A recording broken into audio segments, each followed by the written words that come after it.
before I start, I want to give credit to these amazing people who helped me with this video. There's this person on Sharelib whose name I would say, but I would butcher it because it's in Chinese.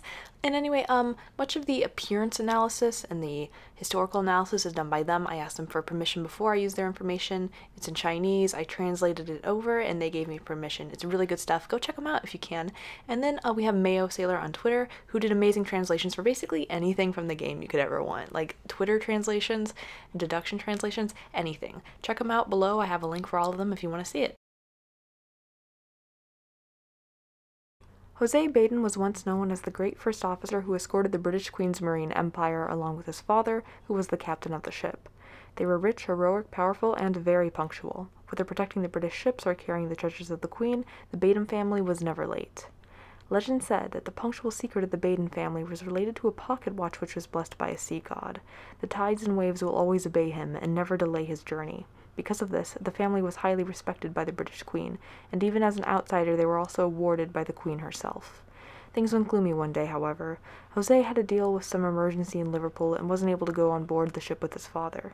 At sunset, he decided to wait for his father at the port, but the ship that his father had attended, one of the ships which was for the British Queen, didn't arrive on time. In reality, the ship with his father and his crew had vanished mysteriously in the sea after they left. The Queen was furious and thought that the Baden family had stolen treasures from her and left on the ship to get away. Angered with this, she revoked the title that Jose Baden had owned. Because of this, he became extremely depressed. Sometime later, Jose received news about his father's ship. One of the missing items from the ship, which was an ancient umbrella from China, was said to be in a place called Oatless Manor. Okay, the manor from the game, whatever you pronounce it. He decided to step into the cursed land alone, searching for the whereabouts of his father, or at least to reclaim what he owned. That was Jose's official story. Now let's get a little bit more into what I'm here for. So this research is going to include a simple introduction to the Royal Navy, the history of military uniforms, the relationship between First Officer and his father, and Jose's hidden identity as a half-blood demon monster from the sea. Yes, I did say that, and yes, I meant what I said. Now, this examination will be divided into two main parts, analysis of the design and the analysis of the character's background. Then we're going to go look into little extra information such as tweets and summarize everything all over together. So, first of all, let's start with his design. Looking at his design, we can see Jose looks like a pirate, a real Will Turner, and a mix of first officer or navy officer, hence, you know, his name. On a side note, how come my Identity 5 is getting so into like heterochromatic eyes? And it's fine, I'm just like, I see a trend. And one more important note, why do you have to make him so hot, okay? Like, he is the hottest survivor in the game. Why do you think I'm doing a video on him now? Because he's so hot. That mustache, he looks like Clark Gable. I simp for Clark Gable, okay? Okay, so hot. You ready? Come prosthetic. Nah. I'm not gonna sing anymore because I don't want to get copyright striked. Please, I actually make money now because of you guys. So I'm not gonna do that to myself now. But anyway, since you're on the topic, let's talk about my area of expertise. Prosthetics and prostheses. So, okay, to be honest, at first I wasn't sure if his left-hand design was really a prosthetic or just some like weird metal decoration. However, further analysis can confirm that the arm is indeed a prosthetic, and by further analysis I mean it has literal holes in it so you can see through it. It's not that hard. I will say that holes in prosthetics like these are not a common thing, pardon, even historically. So while I can't 100% verify why these holes are here, I do have a good theory, and this theory is actually from my personal experience using prosthetics. I can tell you that they're very hot, and they're very sweaty, and they're very uncomfortable. If you actually look into it, you'll see that most people, pardon, who wear prosthetics have lost their limb through an accident, and they're not congenital, and so they mostly do it out of habit. But most people who are familiar with it don't like to wear prosthetics because they're really hot, uncomfortable, sweaty. They're not that fun.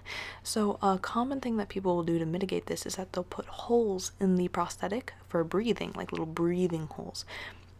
I wish I had a picture to show you. I had one of these back when I was younger. It was like a pretty rudimentary one, but I don't wear prosthetics now because they're terrible and I hate them, so I can't show you.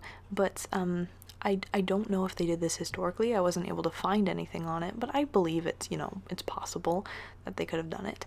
Although, to be honest, I think the reason they did this was just because they wanted people to see that it was a prosthetic and not some, like, hand armor, so they put holes in it so you could just, like, visibly tell. So there's that.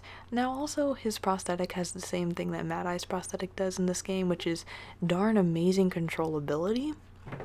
I'm not going to go all into that. There's a whole lot more about the history of prosthetics and how it's worked and how it can actually help us date the time period, but you know why I'm not going to get into that? Because I did all of that in my Mad Eye video with his prosthetics.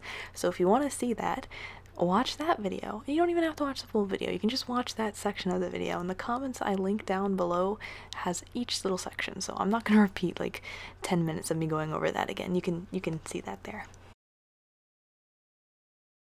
Looking at Jose's outfit, we can determine a lot of information about the historical background and age at the time. So the uniform he wears is most likely that of the British Royal Navy. Oh, you could be a helicopter engineer, couldn't you? I'll go on, join the Navy. It's basically just the same thing as screwing those trucks in on the skateboard. Oh, look, a big gun. Honestly, come on, join. Look, we're not patronising you or simplifying that thing at all. You do it, please. It'll be... Look, you could head up like this dead-eye cunt.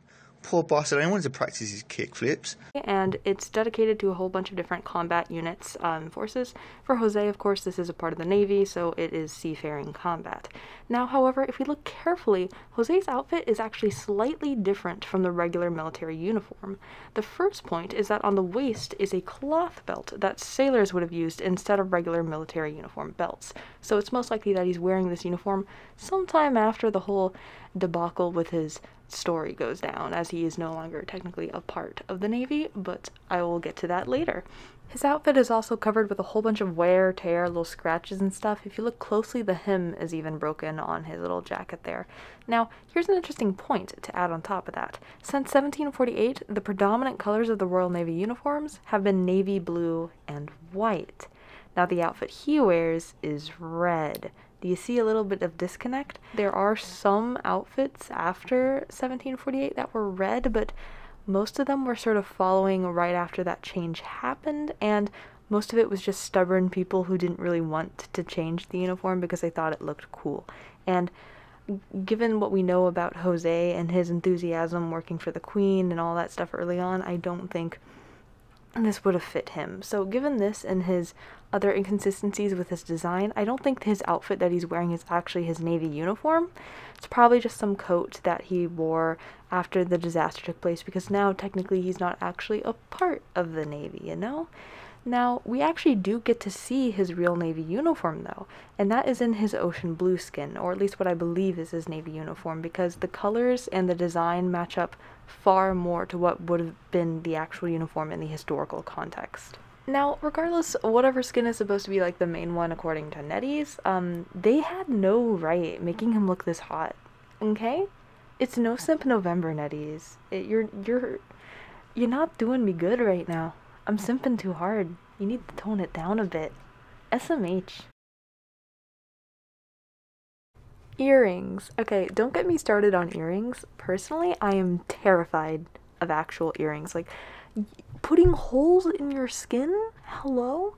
I could never do earrings or tattoos or any of that stuff. It's not like I'm against it. I'm just, like, scared of, like, hurting myself. Like, putting needles in my skin. No, I can't. I'm not. It's scary. It's scary. I don't know how you do it. Plus, there's clip-on earrings. I don't know if you guys know that. You can just, like, clip them on. It looks the exact same, and no one can tell. And you don't have to put a needle through your ear. I don't know. It just freaks me out. Anywho, First officer is the first male survivor to wear an earring. Seamen proudly sported earrings as a mark of their travels and voyages around the time. They were often given to sailors as a way of commemorating their great treacherous adventures that they've accomplished. Earrings were also worn for superstitious reasons. Some pirates were convinced that an earring could help improve or even cure bad eyesight, and they believed that the precious metals in the earring possessed magical healing powers. Okay, so we don't know if there is a deeper meaning to the first officer's earring, but it is important to note that he does have one sort of messed up eye, so, you know, just something to think about. Another tale was that the pierced ears would prevent seasickness. Others believed that a gold earring served as a protective talisman, and that a man wearing an earring couldn't drown. Similar to the Poseidon pocket watch, if you think about it. So that's just all the information on that. I thought it was pretty interesting to include that, considering how it does sort of tie into how his appearance looks. It can clearly be seen that on Jose's pocket watch there is an image of an anchor with some rope wrapped around it. Today we can actually see this design in many other places, such as on the badge of the French Navy, which also has a similar anchor. This anchor actually has a specific name, being called a foul anchor, meaning that the rope is intertwined around the anchor itself. In New Testament Hebrews, a similar image symbolizes stability as a metaphor for finding the anchor of the soul after believing on God. The 6th chapter of Hebrew records, "We have this hope as the fault of the soul, both strong and reliable." When early Christians began to spread the doctrine, many Christians were persecuted by the Roman government and were martyred. They were buried in underground burial chambers, and outside of these chambers there were often paintings or engraved images of boats and the foul anchor to help symbolize them as Christians during their lifetime. This practice is not only because Hebrews once quoted anchors as faith to keep the soul stable, but also because the shape of the cross on the upper part of the anchor is similar to that as the cross that Jesus was nailed on when he was killed. In many instances, if you ever see an anchor on a tomb, going around looking at tombs as you do, it doesn't actually mean that this deceased person was a sailor, but it actually implies that they were a Christian. Of course, the specific instances we're discussing right here with First Officer could be that he was Christian, or it could simply be that the designers thought it looked cool, an anchors, boats, First Officer. It does kind of relate to the theme. There are different opinions around this, but I would say based off of the time period, the nationality, and the character that he's based off of, the real life person, I think it's possible, but it's really up to what you think for this specific thing. As for trying to identify Jose's nationality, we have to understand that the actual deductions mention that he was given honors after coming to Britain, meaning that he was not British by birth, or was his family British. So we have to use context clues to have to try to determine what nationality he could be. First of all, we have his name. Now, Jose is a pretty typical Spanish name, meaning God will increase. With this in mind, I'm willing to bet that their family could be Spanish. The thing is that the last name Baden is German. Now, I still personally think Spanish and not German for his actual nationality, simply because of the racial features. The Spanish race tends to be defined by darker hair, white complexion, the hair is kind of slightly wavy and stuff, a curvy nose, a strong build, narrow head. They actually have a ratio according to one website that says head length to width is about 7:3, apparently, whatever that means. But for those things that I didn't understand, that seemed to pin Jose right on the nose. That seemed to be exactly him. So I think Spanish. The only thing, the single thing, only one thing that makes me think it could be wrong is that his name is very uncommon outside of Germany, and America. But you saw that map I showed earlier, that was for current, the current year. So of course back at the time, that was very common in Germany, but outside of Germany was not a common name. The question is, why would the Spanish go to England in the Victorian era? Well, most likely this was due to conditions at Spain at the time, with the French Revolution, Napoleonic Wars, a whole bunch of other fighting stuff going on. So to summarize, Spain was in constant wars at the time. Things were getting pretty hectic, so it makes sense why someone would want to leave there and go to, say, Britain. Also considering the fact that this was not as much as the case with Germany at the time. So that's another reason why I think Spanish more than German. But gosh darn, literally, you just had to pick a different last name, Netties, and it would have fit perfectly. That's all I'm saying. Quick check it, if you guys are at this point in the video, I want to ask a question. Would you like it if I did videos talking about the specific inconsistencies that Netties has done? Because there have been instances that I have not addressed here and in other characters, just for clarification so it doesn't confuse you, where they have just done things that are blatantly contradictory to the historical time period, and like there'll be information proving it's from that time period, and then they're like, yeah, so this is from this time period, but we're gonna put stuff that contradicts this. So, you know, like with that name right there, that's one of those things, but there's some other stuff I didn't mention. Would you like a video on that? Do you just not care? Either way, just let me know. Also, it tells me if you actually are watching this video. If you are watching this video, please help. But what I think is one of the most interesting things we have here today is the connection between Jose and the historical figure Abbe Faria, who, unknown to many, also goes by the alias Jose Castillo Faria. Yes, Jose. The same name. You seeing the connection? Anyway, Father Faria was a priest in the Catholic Church and was one of the earliest researchers of hypnosis. He converted to Christianity in the 16th century and studied theology in Rome. At the age of 25, he received his PhD and was honored to preach in places ranging from the Sistine Chapel to the Chapel of Queen Maria I of Portugal. Jose's biggest influence was his father, as his parents divorced in his youth. The father had great ambition for himself and for his son, hence the father often pushed his son to work extremely hard. The Pope had great respect for Faria and told the Queen about his skills, convincing her to attend one of his sermons. When Faria found out who was attending, he got so nervous that he physically was unable to move or breathe. At this time, his father, who was under the stage beneath him, whispered into his ear, in his native language, "Everyone is a vegetable, cut the vegetables." That's what they said.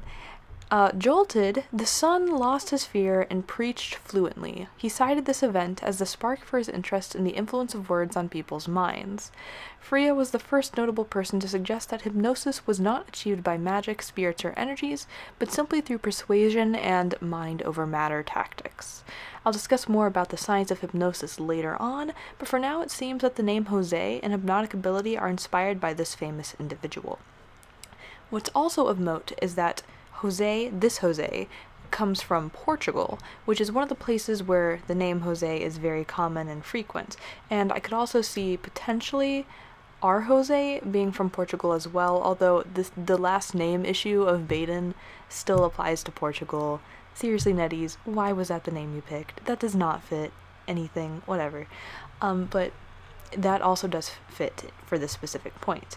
Now, another interesting thing is that, in addition, this person is the inspiration for Father Faria, who appears in the novel Count of Monte Cristo. You know, that's a pretty famous book. Another point of intrigue is that the profession of the main character in this book is a former first officer.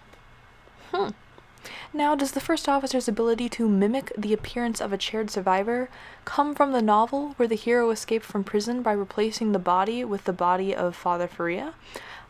Well, there's a strong connection between the two characters, so I certainly do believe it's possible. It's time period determining time. Ooh woo.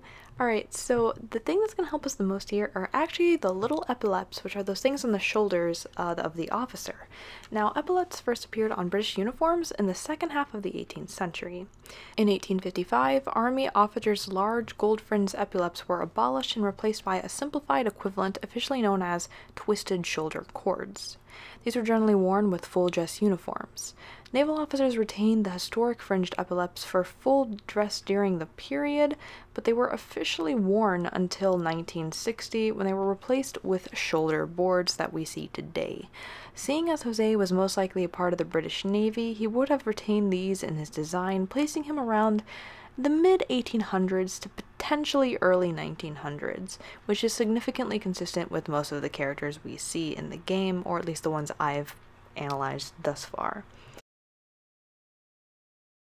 Alright gamers, it's deduction time. Deduction 1, sunset. 3, 2, 1, sweet dreams. Log from a voyage at sea. With new identities, a new flag, and a new route, it's all going off without a hitch, or at least with less of a hitch than we thought there'd be. So this deduction here shows us something that I'm going to touch on a bit later, but for now, to summarize, Jose and his father are trying to start new. They're running away from something that they've done or they've been involved in. Could have been some disaster, could have been some history between the family that I'll talk about in a later deduction using some information from that. We don't know the details. It could have been some event that caused Jose's amputation. We don't know. But what we do know is that they're really surprised that it's going off without a hitch, them starting a new life, and that they're kind of confused, like, it's a bit weird that it's going so easy, but hey, you know, they're happy about it. Another point of interest here is they mention that they're sailing under a new flag. That would imply that they've previously sailed over an old flag, or, you know, for someone else. So we know that they weren't always a part of the British Navy, but we don't know their history before then or who they sailed for. That's really all we can gather from this deduction. There's not a lot of information for this one in particular. Deduction 2, Sea Mark. Don't lose your way. A sea chart. Multitudes of imperial ports and the myriad maritime routes applicable to them marked out in fine detail. Amidst them an area marked Danger and Do Not Enter. So here it's mentioned that the Baden family has a chart that records the safe navigation routes between the ports.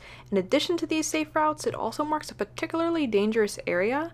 Whether they mark these maps themselves or this was done by someone else is unknown, but regardless, we know that this area is basically bad mojo, bad, not fun to be in. So now we know that there's a big dangerous area, but I want to know who actually wrote these notes down and why they're mentioned here. If they're mentioned here, that means that they're important, and if they're important, I want to know how it relates to the characters. So I did a little bit of historical digging and I found some pretty interesting information that can help us determine who may have written these maps. So on the topic of nautical maps, the first maps were seen around 1270 AD, and they mainly represented the Mediterranean Sea and southern Europe. The British Hydrographic Office was formed in 1785. And by the time Sir Francis Buford, the first figurehead and leader of the organization, retired in 1855, the chart catalog listed over 1,981 charts, with over 64,000 copies of them having been issued to the Royal Navy. Now, the maps had predefined symbols used to identify dangers like tides and rocks. I'll show you a picture of some of these symbols that were commonly used in these maps around here, and these warnings were not as vague as something like danger or do not enter. Like, why would a map be written like that? That doesn't give you the information you need. In fact, most of the time they were little pictographs instead. So these warnings, these maps, were not done by the official hydrographic office, which means they had to have been done by a third party. And by third party, I mean either Jose himself, his father, or someone else working on the boat. Now, I think, given the context, it was probably Jose or his father, because they are, of course, the main people in all of this. And with that in mind, it brings up a lot of questions, such as why would you have been so vague about this? Why would you have not explicitly stated what's happening, like what the danger is? And it leads me to believe, personally, that they're hiding something. They know something is going on around here, and whoever wrote that map does not want to give the full detail. They just want to put down that there is something there to be recognized as dangerous. Deduction 3, Storm. One always meets trouble by chance. A diary. We met with a storm, but this journey is one that simply cannot be delayed. Father decided to turn the ship around. We know many dangers await us where we're headed, but we're gallant, knights of the sea, are we not? So here we see Baden's display of confidence and his slightly careless attitude. Jose calls himself a knight of the sea, and he's proud of his occupation to serve the king, most likely happy to be able to start new in the world after whatever his unknown past is. Now, these sentiments that he has, these positive ones, don't really last. In fact, spoiler, they go the opposite direction. Anyway, it's also important to bring up the Poseidon pocket watch owned by the Badens. Now, based on the acceptance that danger is ahead and their reaction to it, which is a bit fearful, wanting to turn around and not be really being, you know, quite happy that there's danger there, I guess you could say. I don't think they have the pocket watch in their possession, because as Jose's background story states, quote, because Baden had attained a pocket watch blessed by the god of the sea, the tide and great waves alike would heed his call, never delaying his ships. Alright, so you have a form of protection. You wouldn't be afraid of a storm if you had this protection. So this protection doesn't explain the disaster seen in the next deduction. So with all that in mind, I think that they get the pocket watch after encountering something later on. That is a theory, though. Deduction 4, Seagrass. The devil's tentacles lie just out of sight. An article in the papers. Despite losing swaths of their crew, after a 2-month-long struggle, the Badens pulled free from their watery graves, bested plundering pirates, protected Her Majesty's riches, and have finally sailed home. Alright, so after facing the storm ahead, something terrible had happened. They were in a 2-month-long struggle against the sea, as the paper states, and the newspaper depicts the Badens as heroes surviving the journey and protecting their cargo. But something is off. The article doesn't mention the tentacles depicted in the first half of the deduction, and, as we'll see later in another deduction, Jose's account of the situation directly negates what we see here. So, to summarize, kinda sus, not gonna lie. Just saying. Anyway, that aside, the feelers that we see in the first part of the article could potentially relate to Feaster, and there's some theories over this. Now, for Feaster, there is a popular theory that since the lore of the water god doesn't match Hastur, who controls the wind in Lovecraftian tales. If you didn't know, his element is wind, not water. That's an interesting fact. It's weird that they don't have that in the game, but whatever. Anyway, his story is complicated, but all you really need to know for Jose and for this part right here is that the lake we think, this is not 100%, but we think is related to Hastur's story, refers to a Lovecraftian novel called The Shadow over Innsmouth, where a race of fish-like humanoids called the Deep Ones exist. Now, a man found the Deep Ones, he made a cult around them where people would offer human sacrifices in a lake where they lived in exchange for wealth in the form of large fish hauls and jewelry, riches, other types of things like that. Now the cult was attacked, and as a result the Deep Ones attacked the town for attacking the cult, and a lot of people died, and there may have been some rapes. And because of those potential rapes, they produced hybrid offspring, which have the appearance of normal humans in their early life, but as they grow older in adulthood, they slowly transform into Deep Ones themselves. So, the translations refer to the sea god that grants them the pocket watch as Poseidon. Now, considering the character is not mentioned anywhere else in IDV lore, it is possible that this could be potentially referring to Feaster and his related powers, or if the lore connection is accurate, it could be a Deep One, although it could still technically be Poseidon. Whatever the case, it's highly likely that when the disaster was encountered where most of their crew died in this deduction, they probably encountered whoever it was, whichever one of these beings it was, and they gave them the watch. Deduction 5, Salvation. A sin that a god can't forgive, but a ruler can. Revision of appointment. Henceforth, not only will the Badens serve as escort for Her Majesty's maritime transports, but they will also execute special missions for the crown. Now, the 5th deduction mentions that because of the heroic behavior of the Baden family, more power was given to the Baden family, and the Queen let them perform special tasks. Now, the special mission here is very interesting. Note that the title of this deduction is The Evil That Gods Can't Forgive, But the King Can. An unusual thing must have happened to the Baden family that was pretty bad. Furthermore, if we break this apart, we can see that it has a significantly deeper meaning. We know that the Badens are in some arrangement with the powerful being of the sea. And considering that the deduction says a sin that a god can't forgive, it's not too far of a stretch to assume this is in reference to that being. Now, whatever happened in the past must have involved the Badens doing something that caused the so-called god to want to punish them. Theory suggests that in order to survive the dangerous waters mentioned in the previous deduction, the Badens may have done some dark ritualistic practice to save their own lives at the cost of the crew. I know that sounds really weird, and I'll get to it later, but it's actually not that far off. Now, anyway, in regards to the experience and references to the occult, I previously mentioned this user on Bajiho. It's a Chinese platform. I'll put the link in information so you can see it if you'd like. Anyway, they quote one of the most popular opinions on the subject. Quote, based on the information, there is some kind of demonic existence in the sea. The Baden family has attained a lot of treasures by sacrificing the crew. After the king learned of these details, he signed an evil special mission with the first officer's father to continue to quickly obtain treasures through sacrifices. Now, this is just a theory, and it is based off of one interpretation of the deduction, so it is potential, as every theory is, that it could be wrong. Now, if they did end up killing their crewmates or whatever action it was that they did take, this was clearly not a concern to the royal power. In fact, it seems that whatever the family did do that angered the being resulted in some form of benefit for them, something that easily translated well to the British royal family, if, we can take a guess at it, because the Queen eventually went to assign them with quote-unquote special tasks. Now, I'm not saying that implies something sketchy, but there is a strong possibility that it may. Now, the nature of which we don't know exactly, but it does appear as though it includes transportation of important artifacts, such as the Uwu Chungus umbrella, which we see later on. Now, one more thing of point here, I think that the god mentioned in this deduction is angry at the father and not really Jose himself.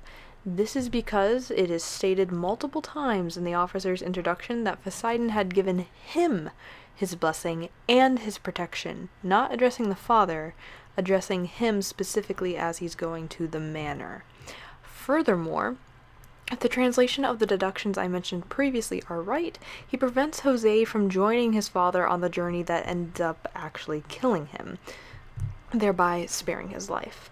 So, the father depicted here, he's a pretty calloused guy, kind of cold, not really, one of the boys you want to go out, get a nice Coca-Cola with, not really one of the boys. And Jose is not really fond of it, and this kind of grows worse with the next and oncoming deductions. Deduction 6, Snooze. Sleep isn't the only way to escape, a diagnostic explanation. Viscount Baden's night terrors worsen with each day. We have tried each and every one of our cures, all to no discernible effect. The Viscount can only rely on the intake of copious amounts of alcohol to sleep, and at this rate he may never sail again. This is the start of Jose's downfall. Now, in the next 3 deductions, we only see him getting worse. It's important to note that this is the first point following the disaster where we actually see Jose's point of view on what happened. Quickly explain, by the way, Viscount is Jose. That is a title, it's not a name. According to Pascal, who made the translations for this, for the deductions, he wrote little translation of what this actually meant for, English people, and apparently it means that the Viscount was a non-hereditary title, though it eventually became hereditary. So, according to what they say, it's possible that Jose's father was an earl, and this is because Jose's dad was of a higher position than Jose, so it would have been weird for Jose to be a viscount, but not his dad. So basically, it's a position, a ranking in the British system. That's really all you need to know about that. So far, up until this point, everything we've seen relating to the disaster has been from the point of view of legal documents or news articles, aka, while in your college essay, reliable sources, not reliable sources in lore canon. So Jose is not really doing cool. He's not fine. He's not vibing, as the kids say. Following the disaster, he can't sleep like a college student. He has nightmares and needs to drink heavily like a college student, and he's depressed. Basically, he's a college student. Now, should he and his father be the cause of the death of all the other people on the ship, his PTSD would definitely make a lot of sense. And not only that, I think he probably has a little bit of survivor's guilt sprinkled in, in there. Got a bit of depression, survivor's guilt, PTSD. Beautiful omelet of not doing well. So, the deduction further explains that sleep is the closest way for him to escape these thoughts, which is kind of sad. And this is where he starts studying hypnotherapy as a means to combat his mental state. Yay! Wait. Alright, so let's look at hypnosis as a therapy, though. So, there are many surgeons who have used hypnosis for medical treatment since ancient times. One of them, Dr. Mesmer, yes, his name is Mesmer, that's where you get the word mesmerism from.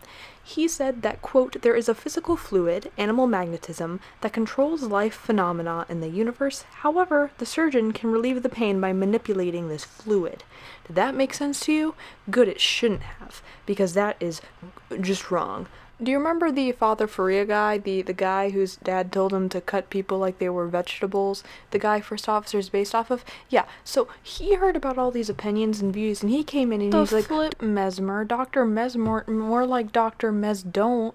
You're being stupid, that's wrong, you're stupid, you should feel bad. So he came in, he basically said that, and his whole thing was, no, hypnotism is actually just a mind over matter thing. It's more of a psychological thing than a physical thing, and it's something that you can replicate if you set your mind to it, more so than magical fairy dust, stuff like that. And oddly enough, this is actually pretty accurate to what actual hypnosis is. It's not really magical or anything, it's literally just suggestion. That's why it's called suggestion. It's you doing something because you want to, sort of. Anyway, oddly enough, with all these things Jose is doing with right now, hypnotherapy is probably his first not terrible coping mechanism.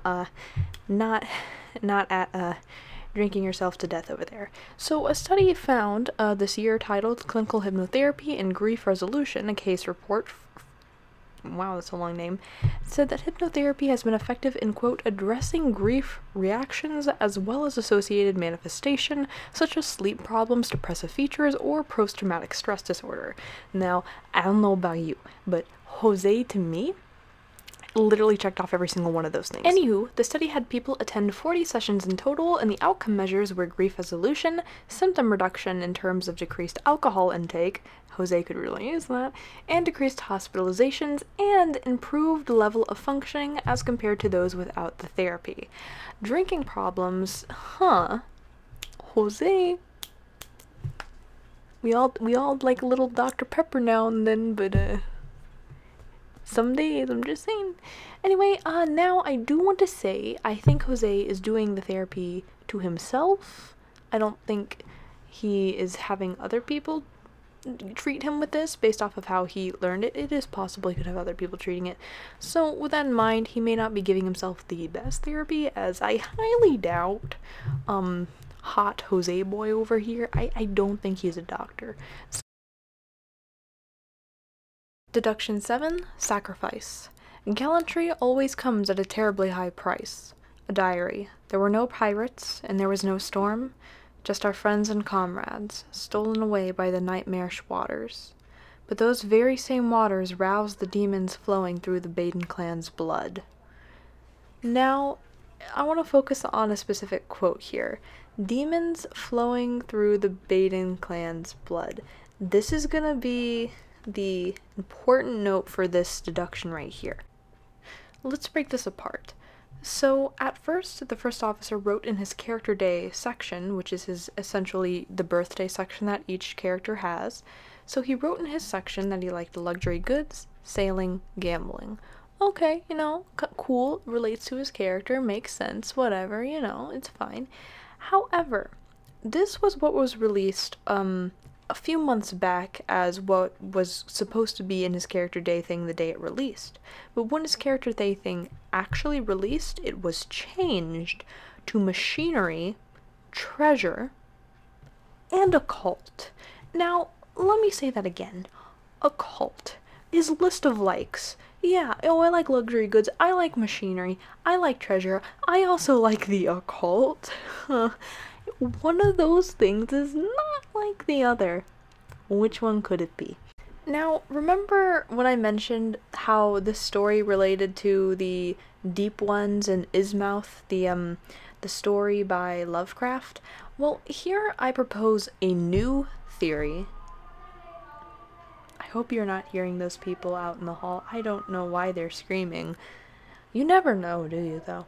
Anyway, if that'll tone down, I am proposing a new theory that I have not seen brought up anywhere, but I honestly do believe could be the choice, which is that Jose may himself actually be a Deep One. Okay, it sounds weird, I know, but think about it.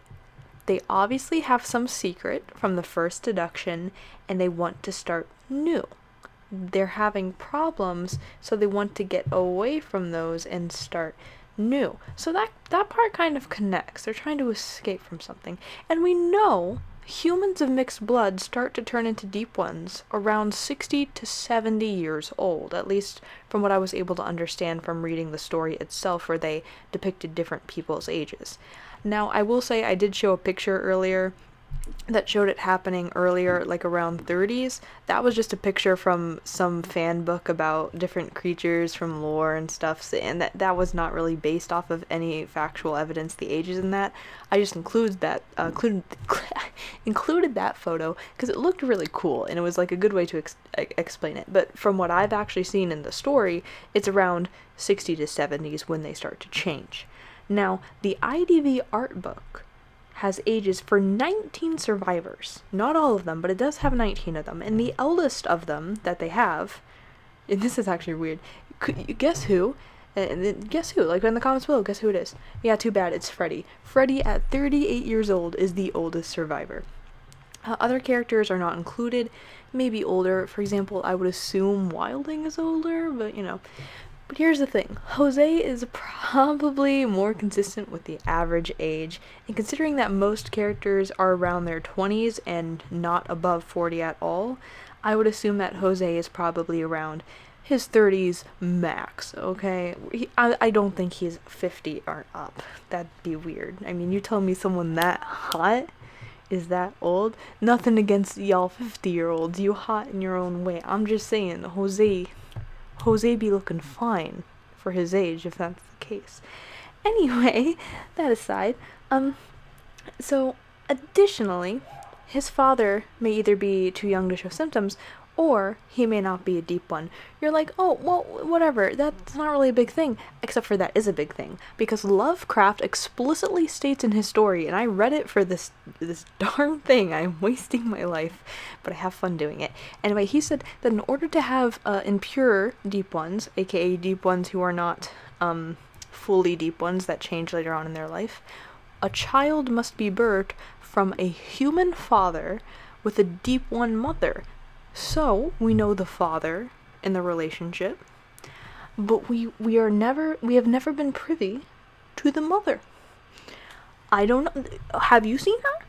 Am I wrong? Is there like lore about her somewhere? Because I have not seen that anywhere. She has not been addressed at all. A bit of a coinkadink, might I say. And remember how I said that people would sacrifice humans to the deep ones in exchange for treasures? Well, what is it the Badens do? They transport treasures and find things that bring profit to the royal family. They have been so successful at this that the crown sends them on special missions. Now let's say, theoretically, as Ben Shapiro would say, that the disaster happened, the deep ones were perhaps involved, and it makes sense that they wouldn't attack Jose if they sensed that he was one of them. And the father, if he isn't one of them, and he is a being simply with knowledge of their practices, he could have easily convinced them to spare him with a sacrifice, or offered a few people in exchange for some treasure, you know? Now, the theory's not 100%, but here's what I will say. Netties, if this is not your plan, hire me as one of your writers, because gosh darn, this should be your plan. This is an awesome story. This is a brilliant idea for like a character. If you don't do this in your story, I will be very disappointed. You have literally every single piece you need. It fits so perfectly.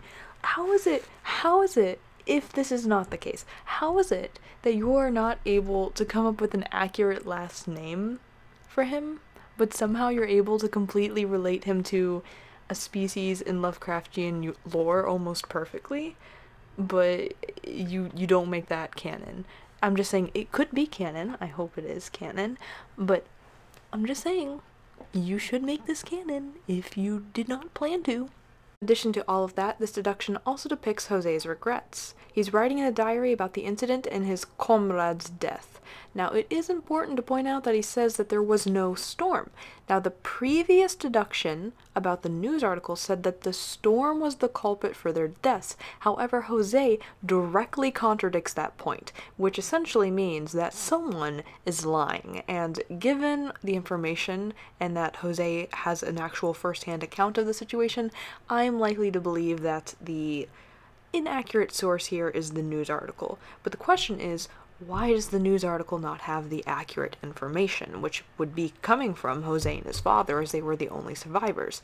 Quite simply put, one of them lied about it, and I'm willing to assume that it's because they're trying to hide something there. Now, if you remember from a little bit ago, I theorized that there was something to do with the occult related to their story. And when I say I theorized, I mean I was pointing out other theories that were related to the topic. Now, here we see Jose say that his family has corrupted blood, or demon blood. Now, he may be metaphorical in this. He may not be being serious. This could just be like exaggeration. But considering the deep one theory I mentioned earlier and how that technically relates to sort of occult type behaviors, I do believe that there is a potential strong connection between these two ideas. Not 100%, not guaranteed, but it does support the theory and give it more validity. My last point for this deduction is that this is the first time we see Jose's point of view since the disaster which killed his comrades. So with that in mind, we actually get to see a little look into Jose's mind and how he's feeling and how he's acting. And to put it simply, he's not doing that good at all. Now, this is quite different to how his father's acting. His father, as we will see in later deductions, is not really emotional about all of this, or really at all, I would say. However, Jose, as we can see as a character, sort of idolized his father earlier on, and he wants to follow in his footsteps, like right to him, to become him, and to become someone strong, a great sailor, something like that. But as we see throughout these deductions, his opinion slowly starts to change on that, and he starts to see the darker sides that come with following this path, and he's not really okay with it. So the first part we see here is him really being beaten down by the truth of what happened and not feeling okay about lying about it. Deduction 8, Selway. To forget is the greatest panacea. A letter torn to shreds. I don't need my son to remember how to be a good man. I just need him to get us out of every sandbank and reef. Now, this probably is not the same Salve, but Salve is actually a Latin word meaning hello. If you're wondering how I knew that, I took 4 years of Latin. It basically wasted my life. But hey, you know, I really enjoyed it. If you're ever thinking of taking a foreign language, which you often have to for like high school and stuff, if you want to get certain scholarships, or in college for your major you might have to take a language, I highly suggest Latin. I think it's a really underrated language and it's extremely fun and unique. On a side note, the Latin 10 song is probably one of the most fire songs ever. I'm just saying, if someone made a like actual remix of OST Mostus NT, I would be vibing to that. Just saying. OST Mostus NT. OST Mostus NT. OST Mostus NT. The Latin present endings at OST Mostus NT. That's a side note. I could talk about how much I love Cambridge Latin course and Latin forever. But anyway, Salve. So, back to the point, Jose's father further enforces the idea here that he is strict and uncaring. He wants his son to get over what happened, but Jose struggles to do so, as you know, is kind of the case when all of your friends are brutally killed, I would assume. So his father seems to see Jose more as a tool than as a person. He can use him to travel safely and for personal gain, but he never seems to care for Jose himself. Another point to mention is that the letter is torn. Jose probably found it, and in his grief of his comrades and growing disdain of his father's view of him, he probably tore it to shreds. Especially considering the fact that his father clearly talks down about his son in this letter. Imagine finding this yourself about something someone wrote about you, reading it, and hearing someone say, they're only good to me when I can use them for certain situations. Yeah, you know, you might be a little bit mad. It can be something like that. And that, put on top of the pressure that his father's probably placing on him to lie about what happened during the storm and the disaster, you might be a bit turned, to say the least. Deduction 9, Sea Chart. With no way forward, simply sail back the way you came. A sea chart. Many of the routes show signs having been revised. The amendment signed by Jose Baden. In this deduction, it looks like Jose has been given the authority to provide some changes to the sea charts, and by the looks of the title, quote, "No way forward, sail back the way you came," I think he's referring to changing the charts so that they go down more safer paths, probably against his father's will. Now, with an uneasy conscience, Jose decides to disobey his father's orders and reroutes these maps. His father has even bluntly stated in previous deductions that he doesn't really care about his son being a good person. He doesn't want him to be a good person, he just wants him to do what he says, and to do it well. So with that in mind, and if we're assuming the Deep One theory is right, which I personally do, then that would make sense why he wants to go down these dangerous paths, because you sacrifice people in exchange for money. And even if you don't prescribe to the Deep One theory, that would still potentially be the case for the Occult theory, which is also pretty popular. With Jose's growing opposition to his father, he goes out of his way to change these maps so that future people who go down these routes actually go down the correct path instead of the dangerous ones they have routed for their own purposes. In a way, this is how Jose is kind of sticking it to his father and trying to rebel against him. 10 Moonrise. 3, 2, 1, wake up. In order of punishment, First Officer Jose Baden has on multiple occasions missed the time of embarkation due to excessive drinking. If this offense is repeated, he will be stripped of his office and title. Alright, so you probably understand this part from the background info. It is stated in the 10th deduction that First Officer has repeatedly missed the boarding period due to his alcoholism. Now, if he commits the crime again, he's gonna be deprived of his title, so Jose probably shouldn't do that. Now, the deduction alone is nothing, but the official background video of the First Officer shows that Jose escaped the same deadly fate of his father because he didn't go on board the ship with him, and the reason he didn't go on board the ship is because he was drunk. Now, on the other hand, if his father returned safely, then First Officer might have been stripped of his title anyway because he missed the boat again. So, given what happened, he kind of was going to be stripped of his title anyway, but who cares? Yeah, First Officer's whole thing is going on a journey to get his title back, but he would have lost it anyway, regardless of if he ended up fine or not. We don't think about that. We pretend we do not see. Anyway, the Queen thinks that the father simply sailed away with the treasures and removes Jose's title from him because of it. On a side note, that doesn't make sense. What do you think he's doing? Just like yeeting off with the treasures? Like, I'm sorry, who's gonna buy a stupid ugly umbrella? No offense, Wu Ching. And I don't know, it's just a bit sus to me. Like, this guy's been doing this for years now, and you've been paying him pretty well, I would assume. Why would he just... I don't know. It's weird. Anyway, Jose obviously can't believe this, and as the First Officer's background video mentions, he goes in search of the treasure that was lost, which is the Uwu Chungus umbrella. So yeah, you'd be surprised. You'd think that Wu Chang would be discussed more in these deductions, but he's really not, depicted much anywhere in them except for near the end. Anyway, the antique umbrella is the Wu Ching umbrella, as I said, and it was one of the items they acquired on their travels. Now, why did Jose's father die? Well, first of all, Jose had the pocket watch with him. I mean, he has it during the manor, so I'd assume he had it on him, or else it would have been lost in whatever happened. Father didn't have the pocket watch, and the whole thing about the pocket watch was that it was supposedly blessed by Poseidon and all to keep you safe at sea. Well, if he doesn't have the watch, then he's not going to be protected from being attacked, which, my personal opinion, from what I've read and my analysis of the lore, is that it keeps them from being attacked from whatever the monsters are. Deep ones, if you go by my theory. But he didn't have the watch on him. I mean, that's kind of a big oversight, but he could have just forgot about the watch or realized he didn't have it when he thought he had it. You know, one of those big oop moments. And that oop, oh darn, I forgot the watch that keeps me from dying. Oh no, we're all gonna die. And that oop, oh darn. It really do be that way some days. But And then there's the whole thing about the sin that a god can't forgive but a ruler can that I mentioned earlier. Could be that whatever powerful force is at work here doesn't like the father, and they're like, bro, I don't really think he's cool. I want to kill him, but Jose, you cool fam. So it could have been some higher being influence there that influenced one person to go and one person to not.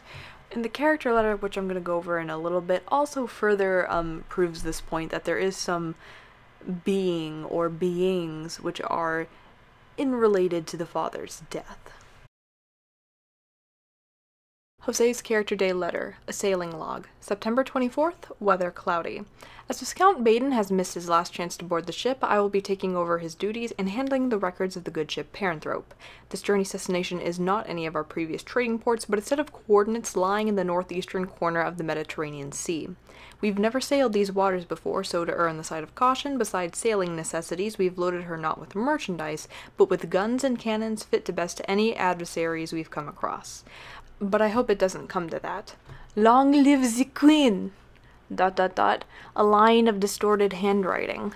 The cannons couldn't kill them, whatever they were. The ship was sent on a mission, but it gets attacked by some form of creatures. The deep ones? I don't know. They don't have the watch on them. Something to think about. Anyway, the translator who translates these deductions that I've mentioned before, this is where I found all these translations, Pascal on Twitter, check him out, you can, buy him a coffee and stuff, I'm just saying. Anyway, he notes in his theories in the translation that this letter states that they didn't bring anything other than sailing necessities and weapons, so why was this antique Chinese umbrella on board? Something is afoot here, something doesn't add up, because they say in the deductions they're not bringing merchandise. Why is the umbrella there? That's the question. Now, as for the attack itself, there are multiple possibilities of what could have happened. Pascal noted that it's possible that Jose hates music, which is one of the things mentioned in his character day list, that he doesn't like music, and he says it could have to do with something potentially relating to a siren attack, as the name of the ship, Paranthrope, is related to sirens in Greek mythology. But I personally don't think that's the case, as he wasn't on the boat, so he couldn't have known about what happened, so I don't think that would relate to his opinions on music. But I still think the deep ones would actually fit perfectly in this scenario right here, because imagine that you're in a trade deal with them, you don't have the trade necessities and stuff with them.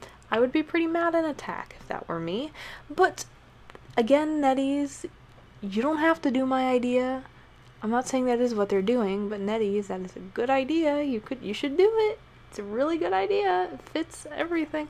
Whatever. But either way, it could be Poseidon or some other lesser-known entity that attacked them. But what is important to mention is when it says the cannons couldn't kill them, whatever they were, Pascal added in the whatever they were part because it just said the cannons couldn't kill them, but it was supposed to be in the original translation meaning that they were uncertain of who them was. So it was like some unknown force or creatures, which is why they added that in there. So it was some multiple unknown creatures, deep ones, I don't know, but that's all we have for here.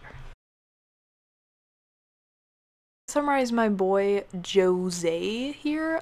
Basically, Jose's father and himself look to start a new life and escape their past by working in the Royal Navy. Now, during one of their early voyages, a terrible event happens, killing everyone on the boat but themselves.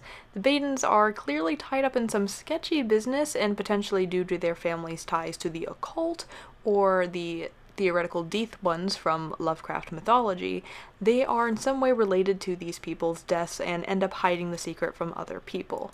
Now, the Bidens acquire their pocket watch in this incident, and it's possible that they encounter Poseidon himself who gave them this item, or some other powerful being. Now, after this incident, the Queen ends up rewarding them for their good work of saving the ship and promises that they will be promoted. Now, this promotion could have been in part due to the survival of everyone on the ship, but it also could be due to the fact that they may have been giving the Queen and King some rather fancy treasures that they've acquired. These treasures may have been found through trade, although it's also possible that they were acquired through these dark means mentioned before that may have required human sacrifice. Now, one day, Baden, who was on delayed by the matters at Liverpool, was not able to go to sea with his father, and by delayed by the matters in Liverpool, this means he was drunk. Now, in fact, the ship, as well as all its crew, never reappeared after traveling outwards. The queen was, of course, enraged, believing that the maidens stole her treasure and sailed away. Because of this, she stripped Jose of his family's riches and his title. But not long after, Jose received some information that one of the goods on the ship, which was the Chinese umbrella, was somewhere located near the Oatless Manor. So, of course, he decides to go out and try to find this treasure, despite the fact that the ship his father was on was not supposed to be carrying merchandise or this umbrella in the first place. Now, anyone who knows me knows that one of my favorite times is always epic tweet time, and would you guess, right now it is indeed epic tweet time.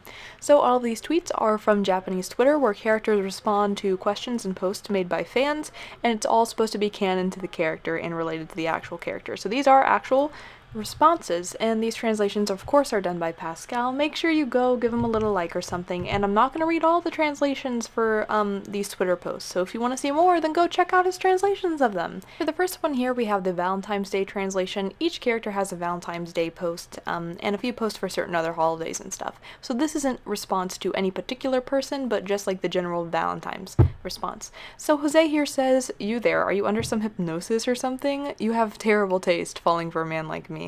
I'll tell you this, I'm a man whose flesh has fallen to despair, depravity, and drink." Good grief, you nearly got me there, you know. And the reason I include that one, not because it's just cute, because Jose's cute, like whatever, but also because Jose clearly doesn't respect himself, and this is just kind of exemplifying the point we made earlier, which is that Jose does not have high self-esteem, like, at all. He does not like himself. And that's kind of due to his father and, like, the stuff that happened and how he kind of gave into it in the past. For the next one, boy, someone says, I don't know if I can read that. "Jose, thank you so much." In parentheses yelling, "Jose, so cute." Now, I ain't gonna lie, they're correct. They're not wrong. They be spitting facts out there. That's all I'm gonna be saying. And I also like how the translation notes from Pascal at the right are beautifully eloquent numbers and letters right there. I feel like that sometimes. But anyway, Jose responds, "Oh." Sorry, I had to do it. I had to do the anime thing. "Oh, now what's wrong with you? It's true that I go by Jose, but I don't recall ever being thanked or called cute or something such. Are you quite certain you've got the right person, Baka?" I'm sorry. But yeah, okay, so that's cute, first of all. But second of all, the reason I mention that is because he says, "Oh, I don't recall being thanked," or not really the cute thing, but being thanked, which is kind of important because you should be thanked, like, at some point in your life. It's kind of sad to think that not even his father would compliment him or show him an appreciation. So, I mean, if you've never been shown any appreciation in your life and no one's there to help push you up, you're not going to be confident. That's just what it is. You need to be confident. I know it's said so many times and you're like, "Fern, everyone's like, you gotta be confident," but that's really one of the most important things. Think about it. Think about why, like, narcissistic people do so well in life. Like, bad people. It's not because they're smart, it's because they're darn confident. Confidence really is one of the most important things. And I'm not saying, like, Lady Gaga, "I was born this way, everything I do is perfect." No, like, we all make mistakes and that's fine. As long as you honestly are trying to do your best and you acknowledge your mistakes when you make them, you should be proud of yourself. And I'm not saying, like, be proud of every single thing you do, but I'm saying you should respect yourself. And that is one of the hardest things, it seems, for people to understand. And you've heard it everywhere in the news, love yourself, respect yourself, but people don't. I've known so many people who, like, will go out with someone that they don't actually like, but they do it just because they think they can't do better. I know people who get jobs that doing types of services which they probably don't really morally like themselves. Not if you're fine with those types of things yourself, I don't care. But if it's something where you yourself have you don't really like, but you're doing, like, specific types of jobs because you feel it's the only type of thing you can do, I promise you there are other options. I do. You just have to look. I know you can do better. And it's like, for instance, like with guidance counselors. I've known some kids back in high school, that were so smart, like they were so capable and able. But the thing is, they were afraid to take AP classes and stuff, and they always wanted to get to like good schools, but they were afraid to take these classes because whenever they talked to their guidance counselors, they would say like, oh, this is gonna be a hard class, and they make everything sound so hard, and they're not confident enough in themselves that they can do it. They don't believe that they're smart. They don't believe that they can do these things. They don't believe they're good enough for other people. They don't believe they're smart enough. And the hardest thing is that you need to realize that you can be. If you put in the time and the effort, you can. There's nothing that's impossible. You can theoretically do anything that is actually humanly feasible. Get me off my soapbox. I'm sorry. I get very invested in this topic because it's oh gosh, whatever. Anyway, on to the next tweet. This one's actually pretty special because this is Pascal's tweet. Yes, the translator, Pascal, they made a tweet and Jose responded to them, which is actually pretty cool because like they don't respond to everyone's tweets. So the fact that they responded to theirs is pretty cool. So like I had to read it, you know. So anyway, they say, so they're saying, so you want to change the regrets of your past? Now at the sports festival, show me your determination, Jose Baden. They responds, if I could change them, I would, of course. It's the common sort of feeling everyone's had before, isn't it? They say you learn from your failures to make the most of next time. But I, made to rely solely on so drunken, so capricious a thing, have not even the room to reflect left to my name, you know. Well, it'll trouble the horses, if anything.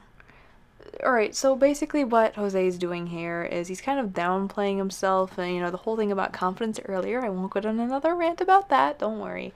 But he's just not doing too hot, but I had to read this one because it's Pascal, so you know. Anyway, on to the next one. So this one says, I wonder what kind of truth Jose is searching for. I'd like you, as much as you can, to choose the peaceful road, one without suffering. Jose responds to this call for him to choose a peaceful road and question as to what he's searching for with this. Mind that you know this. There are times when sticking your neck into things isn't quite the most prudent thing to do. Before you know it, that head of yours will have been rolled, and by then it will be far too late for realizations, won't it? Or, could it be that you're looking to come over to our side, perhaps?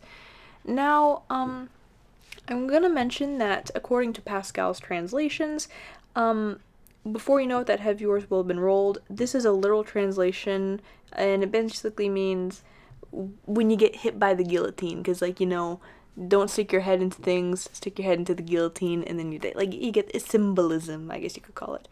Anyway, Pascal says he doesn't know what the last part means, but I think with my theory it actually makes sense. So, what does he mean by come to our side? Could he be referring to the occult, his demon blood, the deep one theory? Well, to me, I think it actually relates to at least one of those things. So he's saying, come over to our side as in some sort of dark practices. So, of course I think deep ones, but it's definitely one of those options, because there's not really anything else it could be, and the fact alone that he put occult on his like list, it definitely would make this make sense, I guess is the best way to say it.